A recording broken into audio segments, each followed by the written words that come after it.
Muito bem, pessoal. Bem-vindos à nossa quarta aula de literatura. Já vimos a introdução da literatura, o que é essa disciplina. Falamos sobre as figuras de linguagem, que são uma das ferramentas que vão nos ajudar a entender os estudos literários.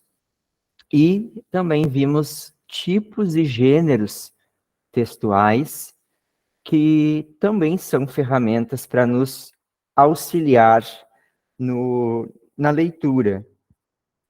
E hoje, nossa quarta aula de literatura, finalmente nós vamos viajar. Vamos embarcar numa viagem no tempo, numa viagem para 500 anos atrás, uma viagem na mente das pessoas. Então, nós vamos viajar no tempo, no espaço, tudo aqui, nessa sala de aula virtual. Vamos finalmente falar sobre as escolas literárias. O quinhentismo ele não é bem uma escola literária, e depois eu vou explicar melhor isso para vocês, mas ele já é o pontapé inicial dessa viagem. Então, na nossa primeira aula, eu convidei vocês a embarcar nessa viagem comigo, né? Eu, como o capitão desse navio, ou dessa nave, como vocês quiserem imaginar, e vocês, como os passageiros que vão observar pela janela todas essas paisagens, esses eventos que a gente vai encontrar agora, a partir de agora, todas as quintas-feiras. Vamos ver aqui o próximo slide. Então, essa é a nossa capinha. Vamos ver aqui, para baixo, aqui.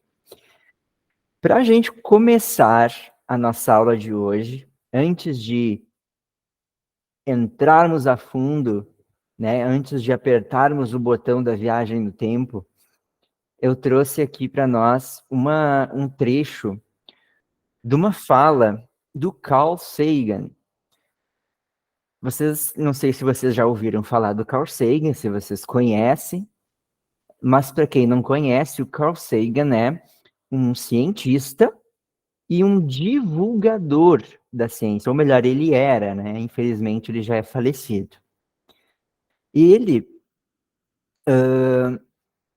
com a sua simplicidade, o seu jeito simples de falar, ele decidiu divulgar a ciência, o conhecimento para todos os públicos.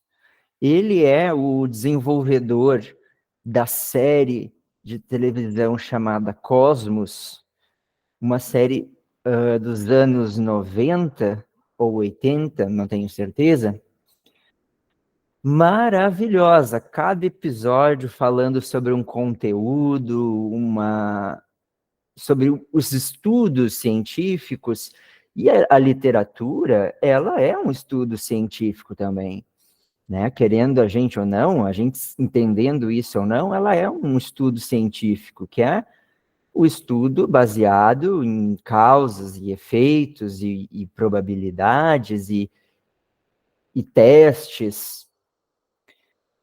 E num dos episódios que o Carl Sagan fala sobre literatura, ele faz uma reflexão maravilhosa que eu quis trazer aqui para vocês, para a gente começar a refletir na aula de hoje e levar para a vida, né? E olha só o que ele diz. Que coisa assombrosa é um livro, um objeto plano, feito de uma árvore, com partes flexíveis, sobre as quais são impressos muitos rabiscos escuros engraçados. Mas é só dar uma olhada e estamos dentro da mente de uma outra pessoa. Talvez alguém que tenha morrido há milhares de anos. Através dos milênios, um autor fala clara e silenciosamente dentro de nossa cabeça, diretamente a nós. Escrever talvez seja a maior das invenções humanas, unindo pessoas estranhas que jamais se conheceram, cidadãos de épocas distantes. Os livros rompem os grilhões do tempo. Um livro é a prova de que os humanos são capazes de fazer mágica, de fazer magia. Gente, ele resume o que é um livro perfeitamente. A gente entendendo um pouquinho de história. Boa noite, Cauana. Seja bem-vinda. Recém começamos. Deixa eu botar a presença para ti, Cauana.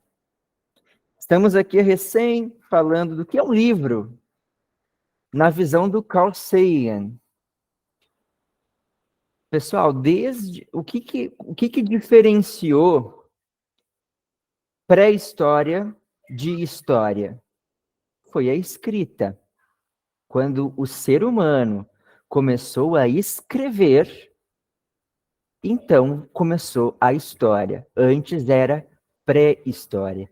Então, a escrita, as palavras definiram o que é história.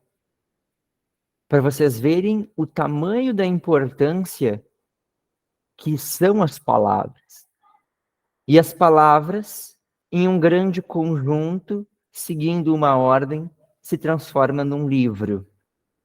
E como o próprio Carl Sagan diz, o livro rompe os grilhões do tempo. Por quê? Porque nós podemos, através de um livro, ir para qualquer lugar, qualquer época, instantaneamente.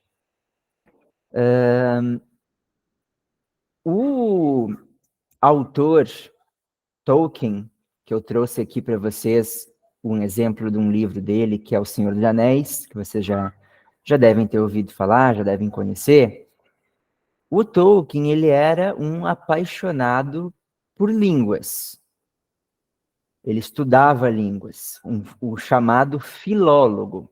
Ele era tão apaixonado por línguas que ele criava suas próprias línguas. Criou a língua élfica, criou a língua dos anões, né? Muito bem. Mas, para ele, palavra, a palavra em si, a materialização da palavra, ou a palavra falada, a palavra escrita, não importa, a palavra tem um poder gigantesco. A palavra é forte, ela é mágica. Inclusive, o Alvo Dumbledore, o diretor da escola de Hogwarts, de Harry Potter, no último livro ele tem uma fala que diz assim: palavras são, na minha nada humilde opinião, nossa inesgotável fonte de magia, capaz de ferir ou curar. Então, para o maior bruxo, né, na história de fantasia do Harry Potter, para o maior bruxo de todos os tempos, a palavra era a coisa mais poderosa, a magia mais poderosa que existia era a palavra. Então, para o Tolkien, a palavra tinha muito poder, por isso que ele amava a palavra. Para o Dumbledore, esse personagem fictício, a palavra era a maior fonte de magia que existia. E se nós pegarmos a tradição religiosa mais famosa do mundo, né, mais difundida no mundo, que é o cristianismo ou o judaísmo, os dois juntos, que eles são quase a mesma coisa, mas falando especificamente do livro Gênesis, a criação do universo, o Gênesis começa dizendo que no princípio havia o verbo. E o verbo nada mais é do que a palavra. Antes de, né, de acordo com a mitologia cristã e judaica, quando não havia nada físico, quando não havia universo, quando havia apenas Deus, Deus era uma palavra. E aquela palavra, então, se materializou, se fez carne, se fez física. Por que eu estou introduzindo vocês a essa reflexão no início dessa nossa jornada através das escolas literárias? Porque a literatura é justamente o estudo das palavras uma ao lado da outra, que formam frases, que formam parágrafos, que formam textos, que formam livros. A literatura é justamente esse estudo desse fenômeno tão poderoso que é a palavra. Então, pessoal, lembrem-se, né? Eu quero introduzir a reflexão a vocês, que é o seguinte: vocês estão fazendo um bom uso desse poder mágico que vocês têm, falando coisas boas, pensando coisas boas, porque antes de vir a palavra para fora, vem o pensamento, e o pensamento também é palavra. Nossos pensamentos são em palavras. E as palavras, né? Primeiro vem os pensamentos se tornam palavras, e as palavras se tornam ações. Vamos começar a refletir sobre isso, pensar de que forma que a gente está usando esse único poder mágico que nós temos. Ninguém é capaz de fazer um feitiço, né? Não, nós não pelo menos, né? Alguns talvez. Mas nós temos o poder da palavra. Quando a gente está triste, vem alguém e diz assim: não fica assim, tá tudo bem, eu tô contigo. São apenas palavras, mas palavras poderosas que fazem a gente se sentir um pouquinho melhor. Vamos pensar em como que a gente está usando esse poder mágico. Bom, então, pessoal, embarcando, vamos começar a dar o play nessa máquina do tempo, viajar para o passado. Eu trouxe essa frase que eu trouxe lá na primeira aula também, né? Então, estou trazendo de volta. O que são escolas literárias? Escolas literárias são organizações, classificações de livros por características comuns entre si. Então, vários livros que se parecem podem ser encaixados numa escola literária. Tá? Então, a escola é uma classificação. Vou dizer para vocês que isso foi feito pelos estudiosos da literatura, que classificaram e deram esses nomes, mas muitas vezes, será que esse livro realmente é dessa escola? Não, eles parecem um pouquinho com outra, né? Há sempre debates. E é importante que vocês tenham um senso crítico de pensar assim, mas será que é mesmo? Então, nosso objetivo aqui é tentar encontrar essas características comuns entre esses textos e, então é por isso que ele está caracterizado, por isso que ele está classificado como a escola literária tal. E aqui a gente tem um exemplo, ó. O contexto histórico, então, o período em que aquela literatura foi escrita, o período, o comportamento, os pensamentos da época e o conteúdo.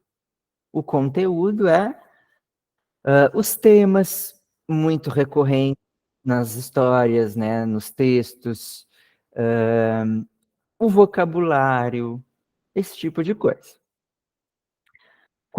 Nós temos agora o seguinte: cada quinta-feira, a partir de hoje, nós vamos estudar uma escola literária diferente. Então, nós vamos ir viajando ao longo dos séculos por essas escolas. A primeira, que dá início a tudo, é o quinhentismo.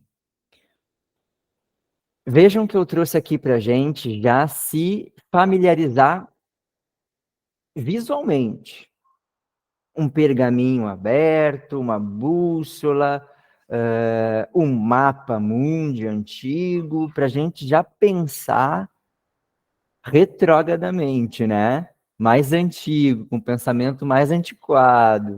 Vamos se botar já lá naquela época, vamos colocar a nossa mente lá para aquela época que não havia internet, que não havia luz elétrica, que os livros eram feitos com esse tipo de papel assim mais rústico, a desinformação era muito grande.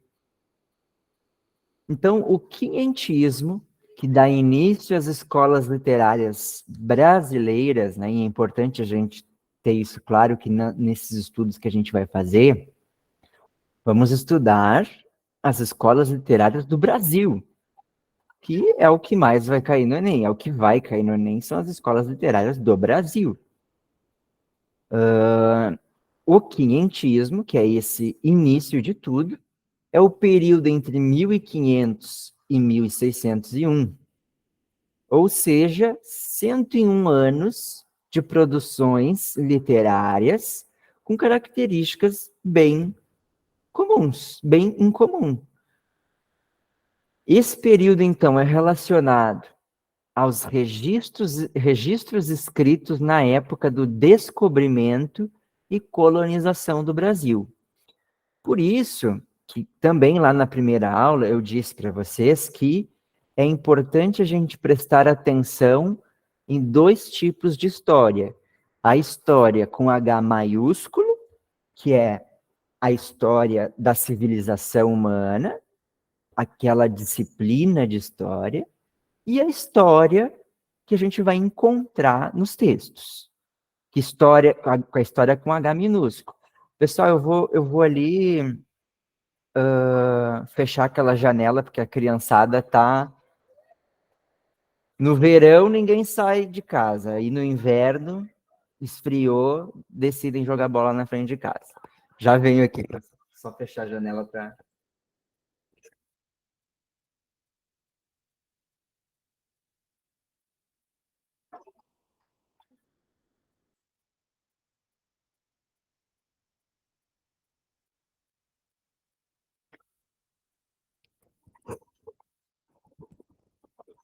Pronto, voltei. Então, história e história, né? História com H maiúsculo, história com H minúsculo. É importante a gente prestar atenção nessa diferença e eu vou trazer aqui para vocês apenas um contexto, eu não vou explicar a história, porque essa é a função do professor de história, mas a gente entender o contexto é se colocar no lugar daquela época. Que nem, por exemplo, vamos pensar o seguinte, quando a gente falou, na aula passada a gente falou sobre os gêneros, e eu trouxe um exemplo do livro do Drácula, que é um livro maravilhoso, um livro muito bom, muito bem escrito, genial, mas ele apresenta em determinados momentos preconceito com as mulheres. Tem uma personagem feminina lá, a Mina Murray, que o seu marido diz, olha, vamos deixar a Mina de fora, porque isso não é assunto para mulheres. E que assunto era esse? Era enfrentar o Drácula. Era ir atrás do Drácula e caçá-lo.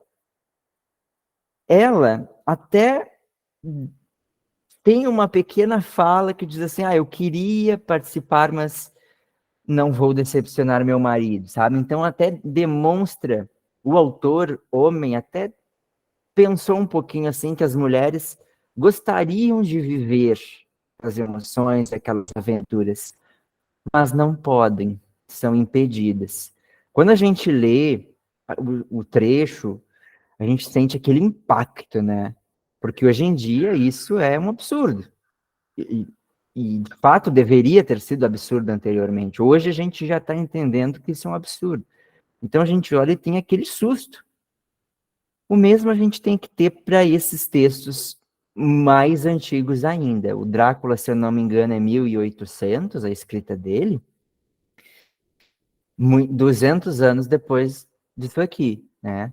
200, 300 anos depois do quinhentismo. Então, o quinhentismo é mais antigo ainda. É um período de navegações. A América recém estava sendo descoberta pelo Cristóvão Colombo, pelo Pedro Álvares Cabral. Então, é recém que o mundo estava tendo a comprovação de que o planeta Terra era redondo. Tá? Então, é esse contexto que a gente tem que ter. Se colocar no lugar daquelas pessoas. Vamos ver aqui o próximo slide. Contexto. Vamos falar do contexto, então. A Igreja Católica e os reis de Portugal são as figuras de poder deste período. Então, pessoal, vejam, Igreja Católica e os reis de Portugal. A Igreja Católica não era ainda, na verdade, a Igreja Católica era ainda a única igreja, a igreja predominante, a igreja que mandava. Tudo aquilo que era contra a igreja, a pessoa era morta, era assassinada. Então a gente tem aqui aquele período de imposição, não é ainda Inquisição, porque a Inquisição é aquele período de caça às bruxas e conversão de muitas pessoas, até que tem um pouquinho de Inquisição aqui, mas a Inquisição ela é mais voltada para combater o protestantismo, que vem depois. Mas aqui é aquele período, bom, existe a Igreja Católica tem poder. E vejam que eu botei Igreja Católica na frente dos reis, e isso também é uma coisa que a gente tem que prestar atenção na forma que os autores escrevem os seus textos. Por que ele colocou a Igreja Católica na frente dos reis, em vez de dizer os reis de Portugal e a Igreja Católica? Porque a Igreja Católica era muito mais poderosa que os reis de Portugal. É aquela história. A Igreja Católica mandava na nobreza. E os reis mandavam nos súditos. Então, a Igreja Católica tinha um poder de influência em tudo. E os reis eram aquela figurinha lá, herdeira do trono apenas para simbolizar o poder de um reino. Então, lembrem-se que esse é um período de poder da igreja ainda, um poder que hoje não tem tanto. Isso também seria uma boa reflexão da gente fazer, né? Será que a igreja tem o mesmo poder? Não a igreja católica, mas as religiões. A gente pode pensar sobre isso. Aqui no Brasil já tivemos uma comprovação de que as igrejas influenciaram nas eleições. Né? Isso é estudo, é visto que foi influenciado. Então, pode ser que elas ainda tenham um poder, mas um poder diferente. São as figuras de poder deste período. Por isso, os registros do quinhentismo são diários de viagens. Então, as viagens dos navios que vêm lá de Portugal até o Brasil e do Brasil até Portugal. Então, as viagens entre os dois continentes, americano e europeu. Poesias, porque as pessoas sempre escreveram poesias, né? O gênero lírico sempre esteve presente na humanidade. Desde que se escreve, temos poesias. Inclusive, existe poesia até em hieróglifos, falando sobre a beleza dos olhos, sobre o amor. É interessante a gente aprofundar os estudos literários. Aqui nas nossas aulas, nós não teremos como nos aprofundar tanto. Então, eu sugiro para vocês, eu lanço para vocês esse desafio para vocês mesmos, que é ir atrás, procurar mais. Eu trago aqui para vocês pilar, um pilar para vocês terem uma base de sustentação, um norte, um caminho. E depois disso, é vocês é que devem seguir os estudos por conta própria. Até porque vocês são aspirantes a universitários, vocês querem entrar na faculdade, vocês querem fazer um curso. Só que a faculdade, diferente da escola pública e das escolas fundamental e médio normal, que dão para o aluno tudo mastigadinho, dão um monte de texto para os alunos e o aluno não precisa nem ler. A professora lê para o aluno, a professora explica para o aluno, a professora dá a resposta para o aluno e depois o aluno só tem que decorar e fazer a prova. Essa é a estrutura das escolas. Na universidade, não é assim. Na universidade, o aluno tem que ir atrás da resposta. O aluno tem que correr atrás, tem que estudar, tem que pesquisar. Então, eu já dou aqui a dica para vocês, é que desde agora, vocês não estão na... Ó, tem alguém entrando. Vamos ver quem é. Isabela. Mas acho que a Isabela já tinha entrado, né, Isabela? Isabela... Não. Oi, Isabela, tá aí? Oi, Isabela, boa noite, bem-vinda. Capaz, não tem problema. A aula está sendo gravada, tu pega a introdução depois lá no YouTube. Eu estou dizendo aqui para os colegas o seguinte: já estamos falando sobre o quinhentismo, já estamos falando sobre o início das escolas literárias do Brasil, então estamos viajando no tempo, estamos viajando lá para 523 anos atrás, é um bom tempo para nós, meros mortais, que vivemos até 80 anos, o que são 523 anos, é muita coisa. Mas eu estou dizendo aqui para os colegas o seguinte: uma dica que não tem a ver com literatura, mas tem a ver com estudar, é: sejam proativos nos seus estudos, sejam independentes nos seus estudos, sejam pesquisadores, curiosos. Toda criança é curiosa. Por que que quando a gente cresce, a gente perde essa curiosidade? A gente não deveria perder. Eu não perdi. Eu sou muito curioso. Eu adoro querer saber coisas novas. Por quê? Porque até o dia que eu morrer, eu não vou saber de tudo. O pior do ser humano é aquele que acha que sabe de tudo, que é o mais inteligente, que não tem nenhuma novidade. Tu chega nele e tu diz assim: ah, tu conhece aquele restaurante? Conheço. Ah, tu conhece aquela cidade? Já visitei. Ah, não sei o que já. Não tem nada novo. É chato, porque essa pessoa, às vezes ela nem foi lá. O melhor de tudo é a gente admitir que não sabe. Admitindo que a gente não sabe, o que que a gente faz? A gente vai lá e vai descobrir saber. Então, para vocês que vão entrar na universidade, e eu acredito muito que vocês vão, porque vocês estão aqui, e isso é poucos que fazem, vejam quantos nós temos na sala, né? Para vocês que vão entrar lá, desde agora, já comecem a desenvolver essa curiosidade, já comecem a fazer pesquisas, e o estudo, ele só funciona quando a gente tem uma caneta e um caderno nas mãos.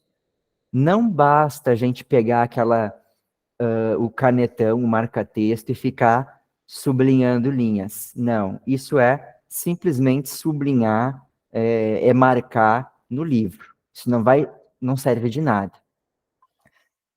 Estudar com o computador, escrever no teclado, também não é muito eficiente, porque tu tá lá escrevendo no teclado, quem é que está guardando na memória? Quem é que está guardando no HD? É o computador.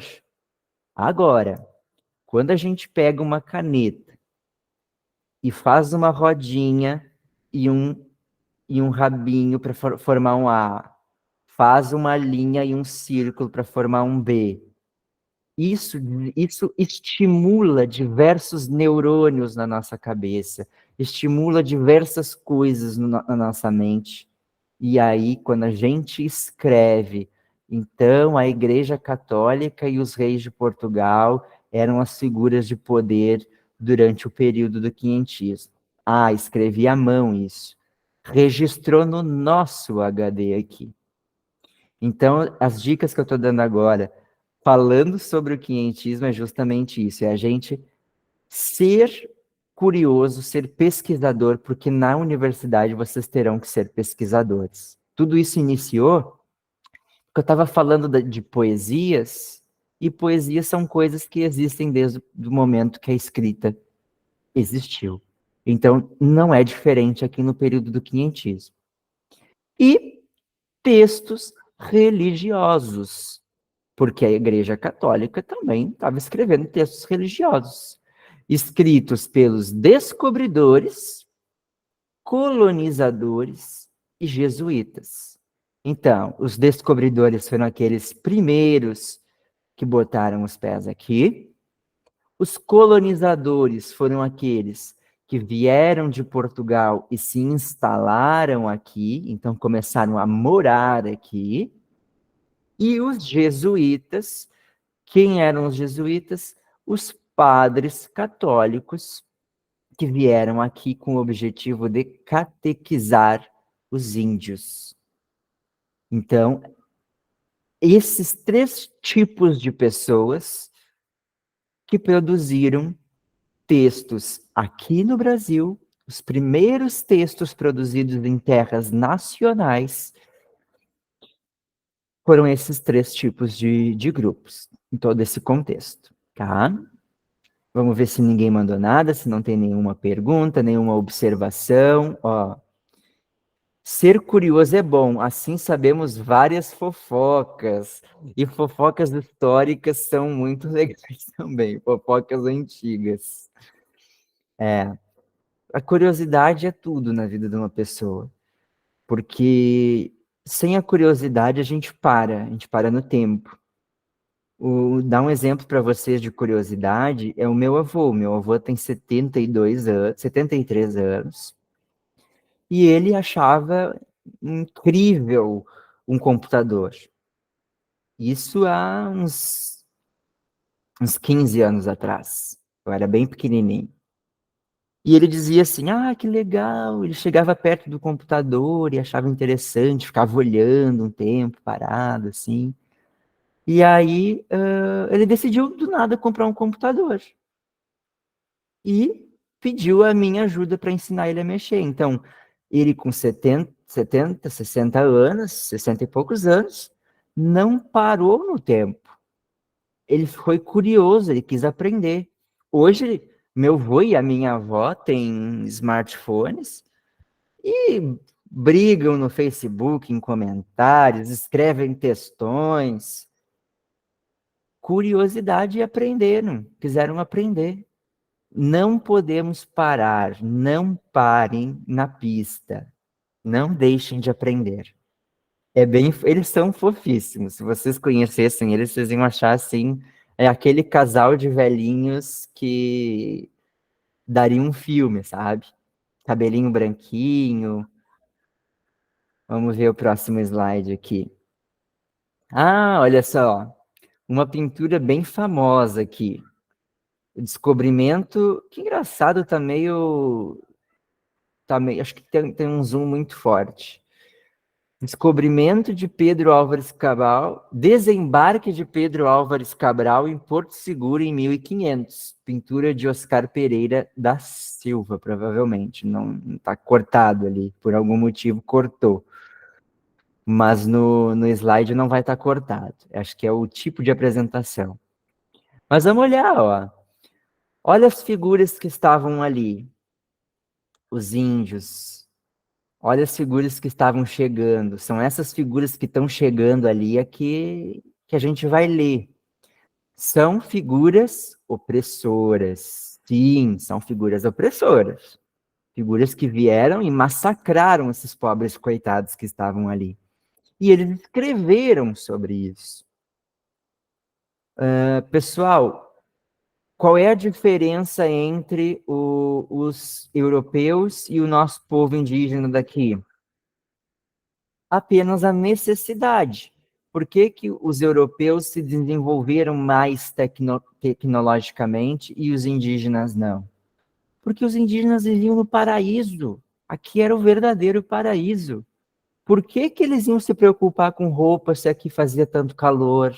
Por que eles iriam se preocupar em fazer armas poderosas se bastava uma flecha e uma lança para caçar os animais e se defender das criaturas da selva? Não precisava. Já os europeus precisavam de ferramentas, então eles foram se desenvolvendo tecnologicamente. Aqui os indígenas não fizeram isso porque estava com fome. Ah, estou com fome. Se escorava atrás, se escorava numa árvore, caía uma fruta nos pés. Era um paraíso. E os europeus vieram para cá e exploraram o máximo desse povo.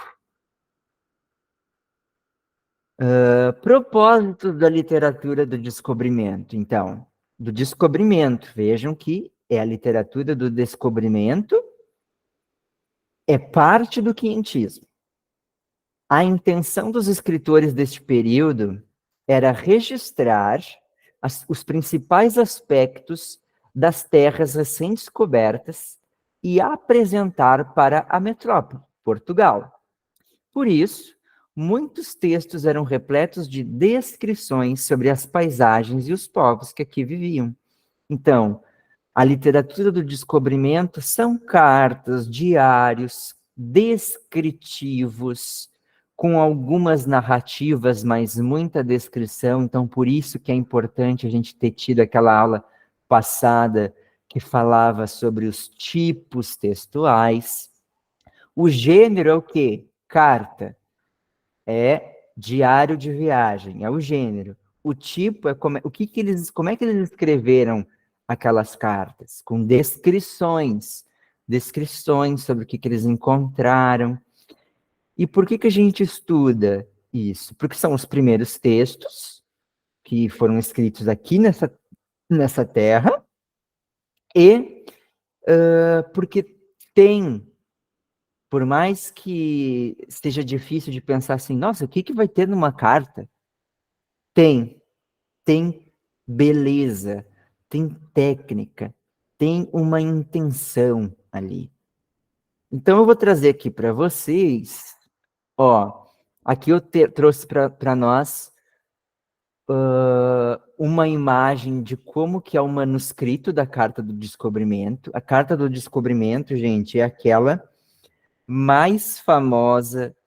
Se vocês querem assim, ó, quinhentismo, eu preciso de algo para me lembrar do que. Lembrem-se dessas duas imagens aqui. A primeira, a Carta do Descobrimento. O que é a Carta do Descobrimento? Nada mais, nada menos do que a primeira carta que foi escrita, o primeiro texto que foi escrito, quando chegaram aqui no Brasil. E olha como é que eles escreviam, ó, cheio de traços, tudo rebuscado, tudo muito, como é que eu posso dizer, querendo enfeitar o texto. Essa é uma imagem real da verdadeira carta, né? Da verdadeira carta escrita por Pero Vaz de Caminha, em 1º de maio de 1500, em Porto Seguro, Bahia, destinada ao rei Manuel I de Portugal. Então, a carta sempre vai ter o remetente, o destinatário, uma data, um local em que foi escrita e qual que era a intenção? Rei Manuel I, escreva essa carta para contar o que nós encontramos aqui. né? Porque eles vieram para cá em busca de encontrar alguma coisa. Vamos lá, vamos dizer para o rei o que, que a gente encontrou. E está aqui o Pero. Ó. O Pero, ele é o escritor, né? A pessoa, o escriba. O escriba, desde da época do Egito, era uma figura importante. Na verdade, quando se nascia no Egito, por exemplo, ninguém queria ser rei, ou melhor, faraó, ninguém queria ser soldado, ninguém queria ser engenheiro, as pessoas queriam ser escribas, porque o escriba era uma figura importantíssima, era ele que ia registrar tudo, ele ia registrar os feitos, ele ia registrar as mitologias. E o tempo foi passando, 1000 anos e mais 1000 anos e mais 1000 anos, mais de 10.000 anos passaram, e aqui em 1500 a figura do escriba, da pessoa que estava lá justamente para escrever, também mantinha essa importância. Não era tão importante quanto o rei, porque aí as inversões de poder mudaram, né? Se transformaram, mas ainda era uma figura importante. Tinha uma pessoa, que era o Pero, que foi dentro do navio com o Pedro Álvares para só escrever. Só escrever. Veja que beleza. Uma figura importante. E ele foi a pessoa responsável por descrever o que ele viu quando chegou aqui. Então eu trouxe aqui para nós um trecho. A carta ela é longa, tá? Ela vai descrever muitas coisas. É uma carta clássica. Sugiro a vocês que leiam a carta na íntegra, mas já digo, já deixo o alerta, não é fácil. É uma linguagem diferente, um pouco chato, porque é muito descritivo. Então, lembrem-se do Tolkien, que descrevia uma página inteira o gramado do condado, né? 2 páginas para descrever as folhas do outono. A carta do descobrimento também é nesse sentido. Mas as palavras, o vocabulário e, nesse momento aqui, pessoal, vamos nos colocar no lugar desses descobridores, no lugar dessas pessoas cheias de preconceitos, cheias de uma cultura muito forte, muito fechadinha, muito religiosa, com pouco conhecimento. Vamos nos colocar no lugar dessas pessoas e ver por que eles escreveram dessa forma. Ó, ali vereis galantes, pintados de preto e vermelho, e quartejados, assim pelos corpos como pelas pernas, que certo assim pareciam bem. Também andavam entre eles 4 ou 5 mulheres novas, que, assim nuas, não pareciam mal. Entre elas andava uma, com uma coxa, do joelho até o quadril e a nádega, toda tingida daquela tintura preta, e todo o resto da sua cor natural. Outra trazia ambos os joelhos com as curvas assim tintas, e também os colos dos pés, e suas vergonhas tão nuas e com tanta inocência assim descobertas, que não havia nisso desvergonha nenhuma. Todos andam rapados até por cima das orelhas, assim mesmo de sobrancelhas e pestanas. Trazem todos as testas, de fonte a fonte, tintas de pintura preta, que parece uma fita preta da largura de 2 dedos. Gente, vamos pensar o seguinte. Isso aqui é o Pero, aquele senhorzinho, deixa eu voltar aqui para vocês. Olha a carinha do sujeito. Ó, branquinho, né? Já velho, cheio de... Ó, tem até uma cruzinha aqui para mostrar o quanto ele era religioso. Ele não era padre, tá? Ele provavelmente tinha esposa. Quando ele chega aqui no Brasil e encontra os índios, o que chama a atenção dele? A principal coisa que chama a atenção desses homens que chegaram aqui, lembrem-se, né, as mulheres ficaram lá em Portugal, as mulheres não tinham atitude nenhuma. Eram os homens que vieram para cá. Quando eles chegam aqui no Brasil, na terra de Veracruz, né, eles prestam atenção na nudez, na beleza. Pessoal, é importante a gente ter história na nossa mente e os textos escritos por eles, escritos por aquelas pessoas, para que a história diga o que aconteceu e os textos nos deem a mentalidade daquele povo. Infelizmente, os indígenas não tinham escritas, eles tinham pinturas, mas não tinham escritas, para nós sabermos o que se passava na cabeça dos índios. Nós não temos o ponto de vista deles, infelizmente. É uma pena, né? Nem na tradição oral, até na tradição oral isso se perdeu. Mas nós temos que lembrar que os portugueses chegaram aqui e fizeram atrocidades. E atrocidades não têm somente relação com assassinatos. Fizeram de tudo com esse povo. Um povo frágil, um povo que vivia num paraíso, belos, belíssimos, lisos, porque os pelos dos portugueses eram devido ao frio da Europa, por isso que eles tinham pelos.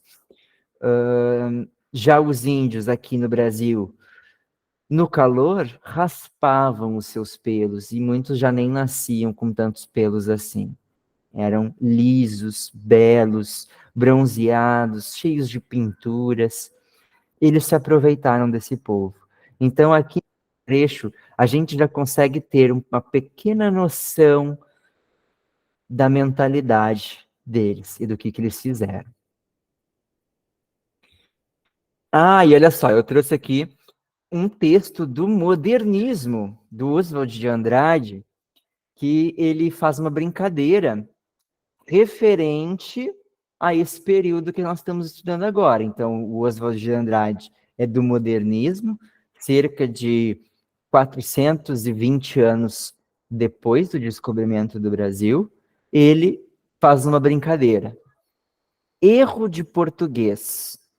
Quando o português chegou debaixo de uma bruta chuva, vestiu o índio. Fosse uma manhã de sol, o índio tinha despido o português. Apenas um trecho, olha só, a Roberta botou um negocinho aqui. Os portugueses eram sujos, não tomavam banho com frequência porque era frio e molhado em Portugal. Já os índios viviam pescando e se banhando nos rios. É verdade. Até hoje, os outros países se espantam pelo tanto de vezes que nós brasileiros tomamos banho. Isso é uma herança dos índios. Perfeito, Roberto. Muito bem colocado isso aí, essa observação. É mais contexto, né? Mais história para a nossa aula de hoje. Sim, os portugueses eram sujos, usavam perfumes para disfarçar o cheiro deles. E aí vieram para cá e exploraram. E, gente, estudar a nossa história, eu amo muito história. E a história a gente aprende pela história, a matéria história e pela literatura também. Literatura é puramente história, né? Fictícia ou não.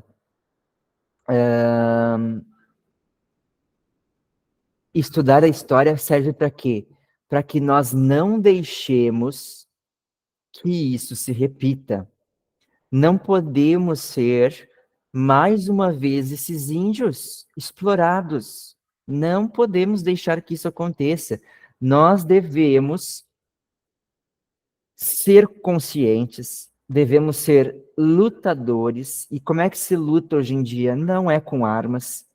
A luta não é feita de armas, isso é guerra.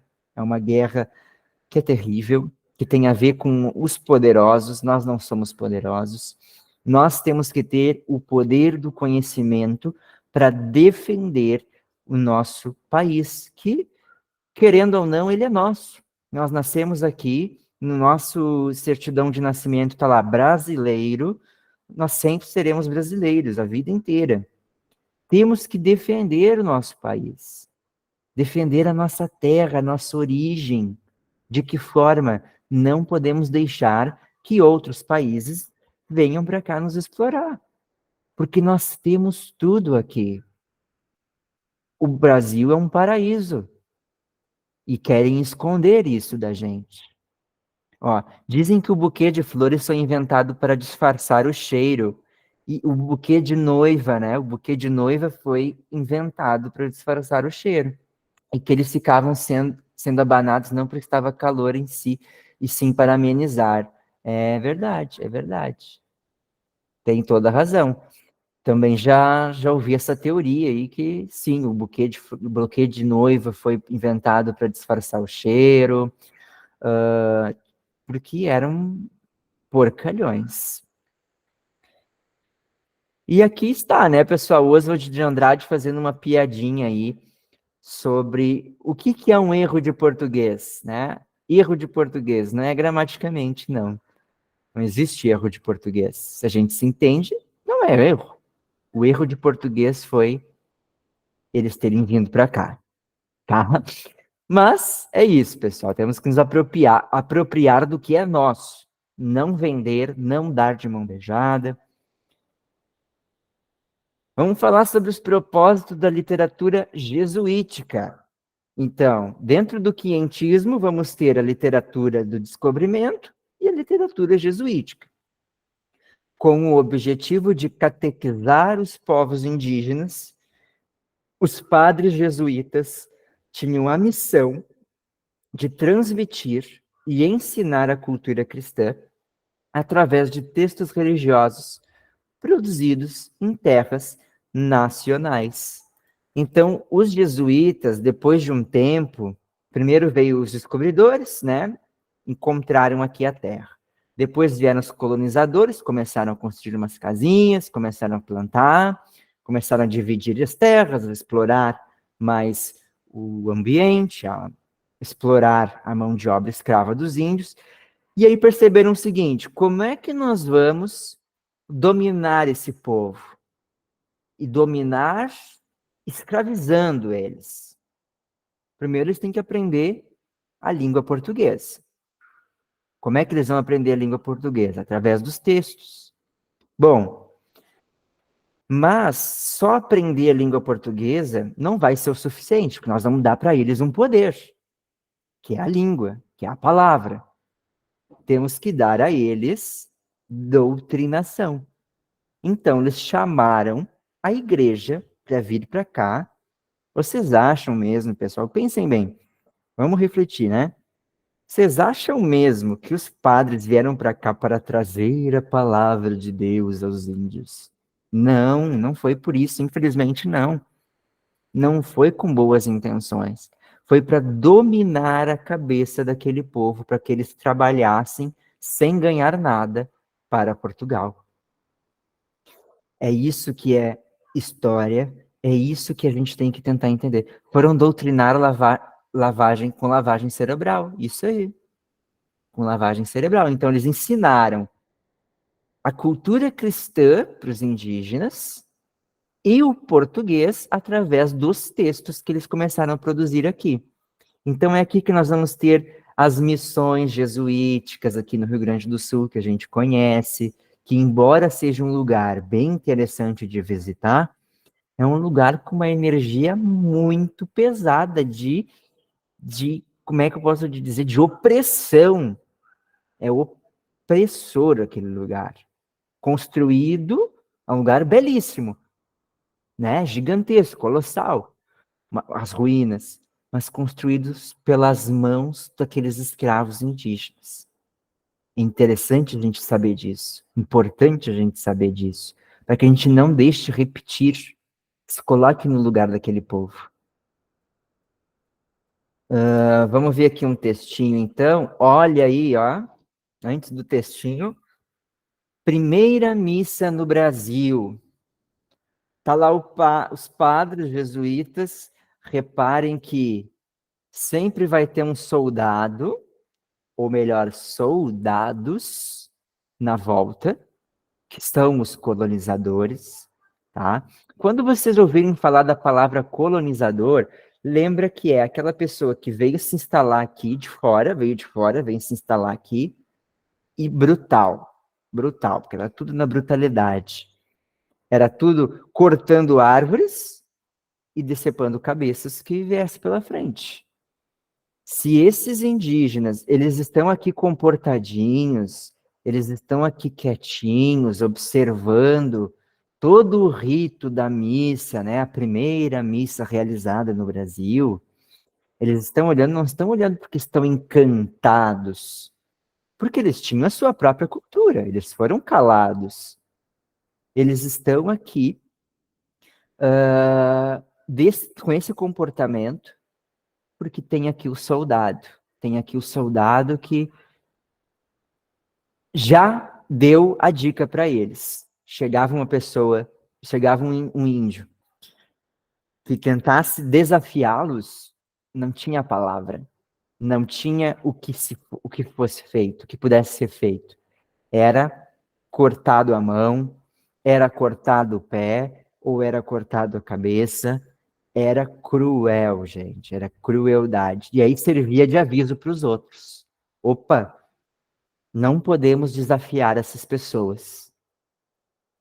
Vejam que muitas vezes, hoje em dia já não é tanto, porque muita coisa mudou, mas pensem de que outras formas os colonizadores, os novos colonizadores, fazem o mesmo com a gente. Nos oprimem para que nós fiquemos calados. Não cortam as nossas mãos, nem arrancam as nossas cabeças, mas vamos tentar pensar o que será que eles fazem hoje em dia para nos calar? Para que, vejam, a gente segue a cultura dos Estados Unidos. Qual que é a cultura brasileira? Tá, é o carnaval, o gaúcho mesmo nem é tão brasileiro assim, é até um pouco argentino, né? Gaúcho, não tem tanta brasileiridade, brasileirismo. O nordestino talvez seja um pouco mais brasileiro do que as outras culturas, mas São Paulo, Santa Catarina, todos os outros estados são quase 100% até nós aqui. Tomamos Coca-Cola, comemos McDonald's, amamos isso. Cultura de fora. Ainda estamos sendo colonizados. E nós vamos ver que no modernismo, e em outras escolas literárias também do Brasil, a intenção dos autores daqueles períodos era fazer a cultura brasileira existir. Não se sabe até hoje qual que é a cultura brasileira, o que representa o Brasil. Nós vamos estudar isso lá para frente também. Então, aqui é onde tudo começou, pessoal. Aqui é a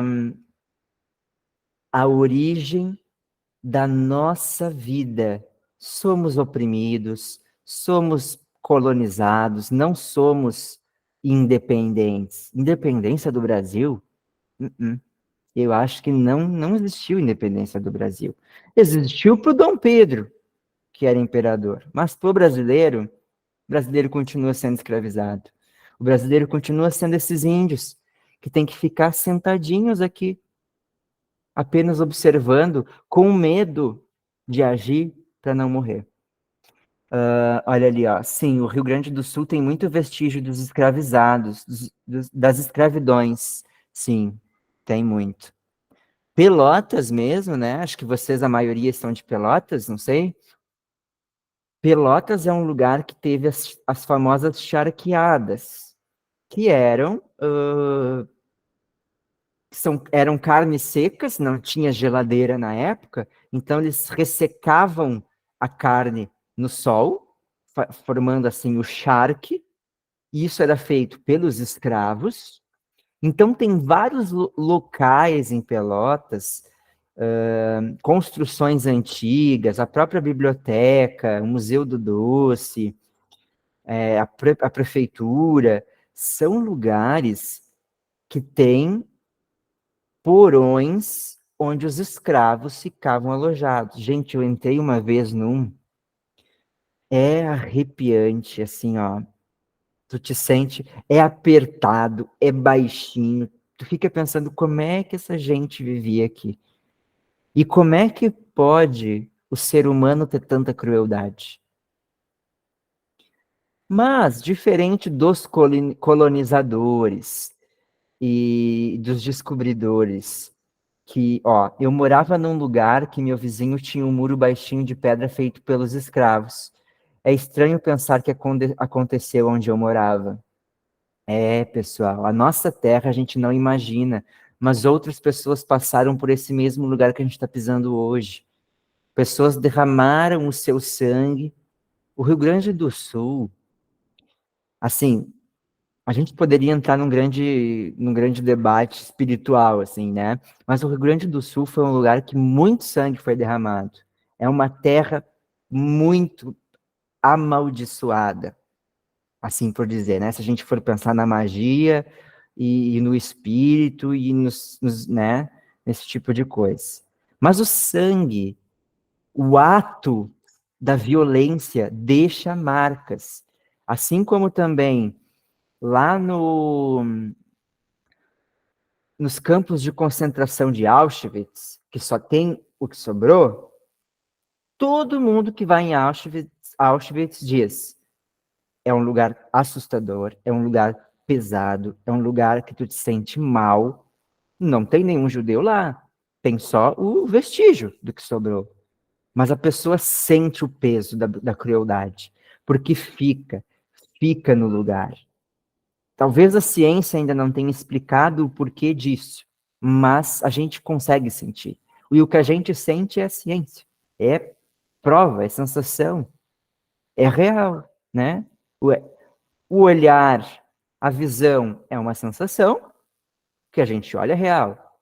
A audição, o que a gente ouve é real. O paladar, o que a gente sente, o gosto é real. Por que que as sensações do coração, as tristezas também não são reais? Então, o Rio Grande do Sul, nós somos gaúchos, né?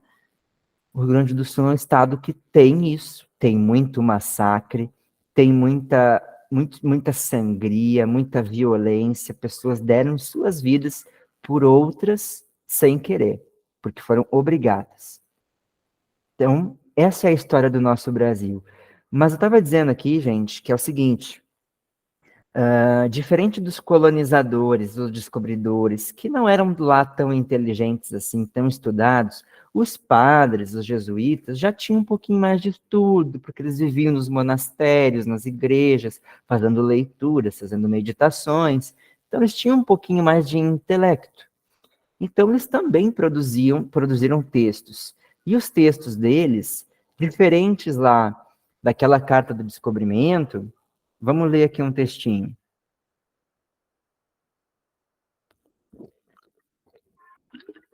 Poema da Virgem, de José de Anchieta. Vocês querem um outro nome para o quientismo, além do Pero Vaz de Caminha? Padre José de Anchieta. Com certeza vocês já ouviram falar nele. O padre José de Anchieta é considerado como um padre mais bonzinho, mas a gente não sabe até que ponto também. Eu não boto a mão no fogo por ninguém. Não vou defender ninguém nas minhas aulas. Porque a gente não sabe, a gente não estava lá. Nos textos deles, eles sempre vão dizer aquilo que eles querem dizer, que eles querem que as outras pessoas saibam, né? Vamos ler um poema, então, um poema escrito aqui no Brasil, um dos primeiros poemas escritos aqui no Brasil, e tem um tema religioso, porque foi escrito por um padre com o objetivo de ensinar o português e catequizar os índios. Poema da Virgem. Por que ao profundo sono, alma, tu te abandonas? e em pesado dormir, tão fundo assim ressonas. Não te move a aflição dessa mãe toda em pranto, que a morte tão cruel do filho chora tanto? O seio que de dor amargado esmurece, ao ver ali presente as chagas que padece.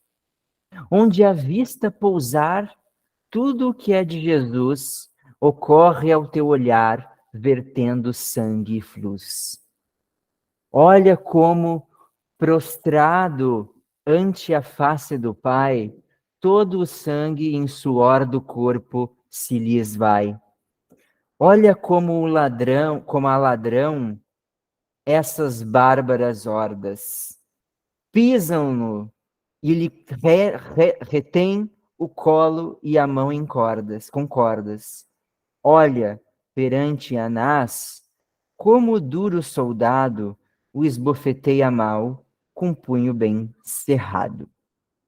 Aqui, gente, o padre José de Anchieta tenta pregar a cultura cristã, ou melhor, a cultura católica, porque ele fala da Virgem Maria. A Virgem Maria é uma figura muito católica, muito cristã, né? Muito católica, católica romana.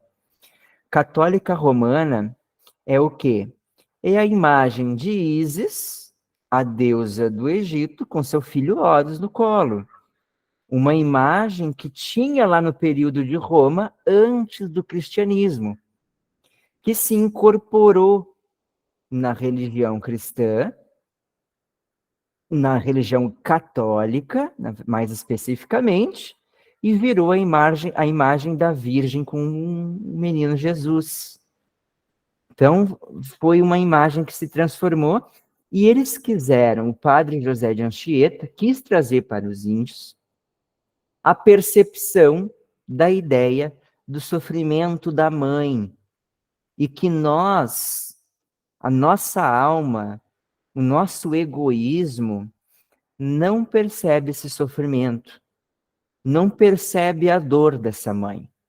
Veja que ele pergunta assim, ó, que a alma não consegue enxergar a aflição da mãe chorando por causa da morte do filho, o seio amargurado de dor ao ver as chagas do seu filho.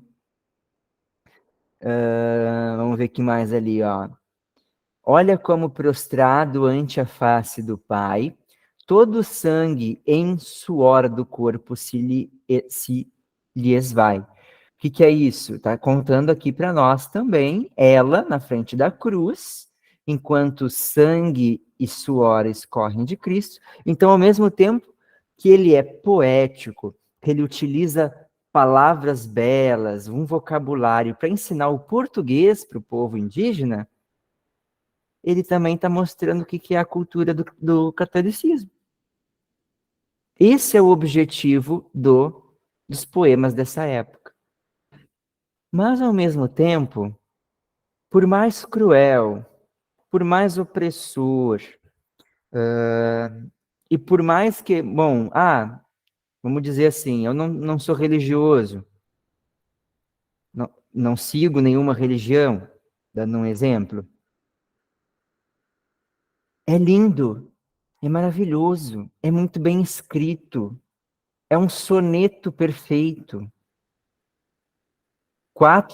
Dois quartetos e dois tercetos. O que é isso? As duas primeiras estrofes têm 4 versos e as duas últimas têm 3 versos.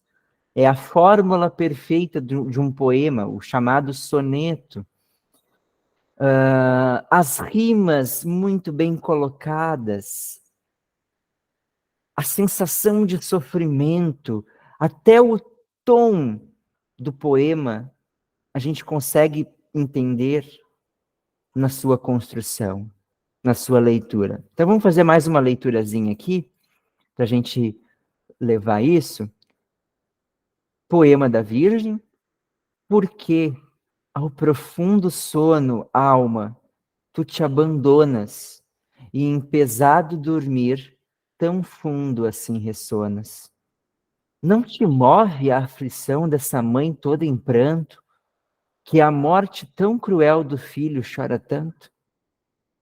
O seio que de dor amargado esmorece ao ver ali presente as chagas que padece, onde a vista pousar, tudo que é de Jesus ocorre ao teu olhar, vertendo sangue e fluz. Então, tudo que a Virgem olhava para o seu filho era sangue e fluz. Esse fluz provavelmente é pus naquela época, né? Feridas. É sangue e feridas. Olha como, prostrado ante a face do Pai, todo o sangue em suor do corpo se lhes vai. Prostrado perante a face do Pai é o céu, né? Todo o sangue em suor do corpo se lhes vai. Olha como o ladrão, essas bárbaras hordas, pisam-no e lhe retém o colo e mãos com cordas. Olha perante Anás como duro soldado esbofeteia mal com um punho bem cerrado. E aqui nesses 4 versos finais, ele já está falando lá do castigo de Cristo, né? Então ele fala, isso aqui é uma cena da paixão de Cristo, a cena da crucificação, em forma de poesia, para além de ensinar a cultura cristã, a cultura católica, ensinar a escrever da mais bela forma possível. Gente, estamos chegando então ao final da nossa primeira aula, né? Nossa viagem há 500 anos atrás. Vamos tentar lembrar um pouquinho do que a gente falou até agora. Falamos sobre o que é o livro, sobre o que são as palavras. As palavras são mágica de verdade. A única prova que nós temos que existe magia. Isso nas palavras do Carl Sagan, isso nas palavras do Alvo Dumbledore, e isso na Bíblia também. Palavra é poder. E os livros estão repletos delas. Entramos no quinhentismo, no início das escolas literárias, o início das primeiras produções de textos escritos aqui no nosso país, pelos portugueses, então ainda não são bem os brasileiros que escreveram, mas em 100 anos começaram a nascer os primeiros brasileiros. Então, na próxima aula, a gente vai ver já, finalmente, textos escritos por brasileiros com a intenção de ser arte, porque aqui eles não tinham essa intenção, né? Reparem que o quinhentismo não tem a intenção de escrever arte, como é a literatura. A literatura é arte. É escritos. Bom, eu quero me expressar artisticamente. Como é que eu posso fazer isso? Eu posso fazer uma escultura, eu posso fazer uma pintura, eu posso fazer uma música, eu posso fazer um filme, ou eu posso escrever. No quinhentismo não é isso. Então, muitos estudiosos dizem o seguinte: o quinhentismo nem sempre é uma escola literária. Eu chamo de escola literária, tá? Eu, no meu ponto de vista, na minha ignorância, no meu pouco conhecimento que eu tenho, eu chamo de escola literária. Porque é o início de tudo. São os primeiros escritos aqui. Mas o que vai ser escola literária propriamente dita vai ser a próxima, depois de 1601, né? A partir de 1601. Mas então vejam que aqui os textos desse período têm intenções. Intenções muito bem definidas e autores e grupos muito bem definidos. Os descobridores, os colonizadores e os jesuítas. 3 figuras, 3 grupos que temos que lembrar que estavam aqui opressoramente, de forma a dominar o país, dominar essa terra, como monstros que vêm assim e cobrem a pessoa, como aquele monstro do sono, né, que vem e se deita por cima da pessoa que está dormindo, da paralisia do sono, né? É dessa forma que os colonizadores chegam aqui no Brasil. Então, os textos deles têm esse viés, o viés de mostrar a cultura cristã, a língua portuguesa, e contar lá para o rei de Portugal o que eles estavam encontrando por aqui. Encontramos essas terras, encontramos muito ouro, encontramos madeira tal, encontramos pedras preciosas, encontramos esses povos lindos, maravilhosos que nós temos que explorar à vontade. É dessa forma que os textos vão falar para nós no quinhentismo. Gente, para nós encerrarmos, de fato, o quinhentismo, na verdade, o quinhentismo encerrou hoje com esse poema. Mas para encerrarmos a aula de hoje, o tema era quinhentismo, mas eu sempre vou trazer várias outras coisas aqui para nós debatermos, tá? E uma delas é que vai fazer a gente pensar o seguinte: o ser humano, desde lá do tempo das cavernas, desde o Egito, desde a Grécia, desde Roma, desde a Idade Média, desde o descobrimento, desde as guerras mundiais até hoje, o ser humano não mudou nada. Então eu trouxe um texto grego para nós encerrarmos a aula de hoje. Ó, é o trecho de Antígona, uma tragédia grega de Sófocles. Então é apenas um trecho, é um trecho final dessa tragédia, que vai dizer o seguinte: há sempre duas faces na mesma moeda. Cara, um herói. Coroa, um tirano. Algo mudou, bem sei. A ambição mudou de traje, a guerra de veículo, o poder de método. O mundo girou muito, mas o homem mudou pouco.